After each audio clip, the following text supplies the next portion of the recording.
SIR প্রতিবাদে ফের পথে মমতা। নভেম্বরে মিছিল, সুপ্রিম সওয়ালের পর এবার ধর্মতলায় ধর্ণা। বৈধ ভোটারদের অধিকার রক্ষায় মেট্রো চ্যানেলে অবস্থান। মঞ্চে এসআইআর এর মৃতদের পরিবার থেকে তালিকায় বাদ পড়ার কথা বিএলও মতুয়াদের সঙ্গেও। কমিশনের উপর চাপ বাড়ালেন তৃণমূল নেত্রী। 8ই মার্চ রাজ্য নির্বাচন কমিশনের ফুল বেঞ্চ, তার আগেই ধর্ণা থেকে যুদ্ধংদেহী মমতা। ধর্মতলার অবস্থানের শুরুতেই কমিশন বিজেপিকে একযোগে তোপ। নির্লজ্জ বেহায়া বিজেপি পার্টি এন্ড তাদের দালাল কমিশন।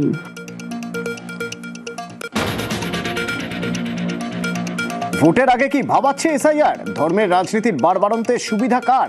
15 বছর ধরে শাসক, মেজাজে কেন বিরোধী? বিশ্ব মজুমদারের সঙ্গে দেখুন সোজা সাপটা মমতা বন্দ্যোপাধ্যায় আজ সন্ধ্যে 7টায়।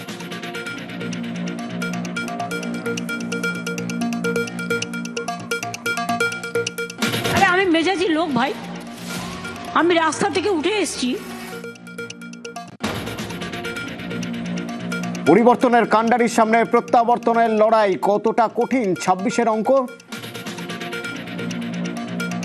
ওটা দিল্লির প্রত্যাবর্তনের লড়াই, আমাদের নয়। দিল্লিটা দখল করবো নেক্সট। বিশ্ব মজুমদারের সঙ্গে দেখুন সোজা সাপটা মমতা বন্দ্যোপাধ্যায় সন্ধ্যে 7টায়।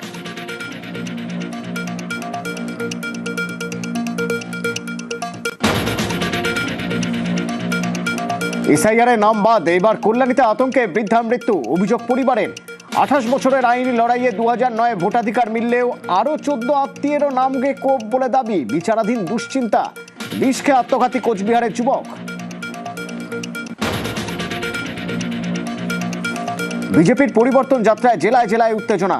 পুরুলিয়ার বলরামপুরে পতাকা লাগানো নিয়ে তর্কাতর্কি, তাড়া করে মার স্থানীয়দের। গাড়ি ভাঙচুর, জখম 3 পদ্মকর্মী। মুর্শিদাবাদে বড়ায় ট্যাবলোকে বাধা। পুলিশের বিরুদ্ধে আইনি মামলার হুঁশিয়ারি সাংসদের। নিউটাউনে বিনা অনুমতিতে বাইক র্যালি যুব মোর্চার। পুলিশি বাধায় বচসা ধস্তাধস্তি। Top headlines.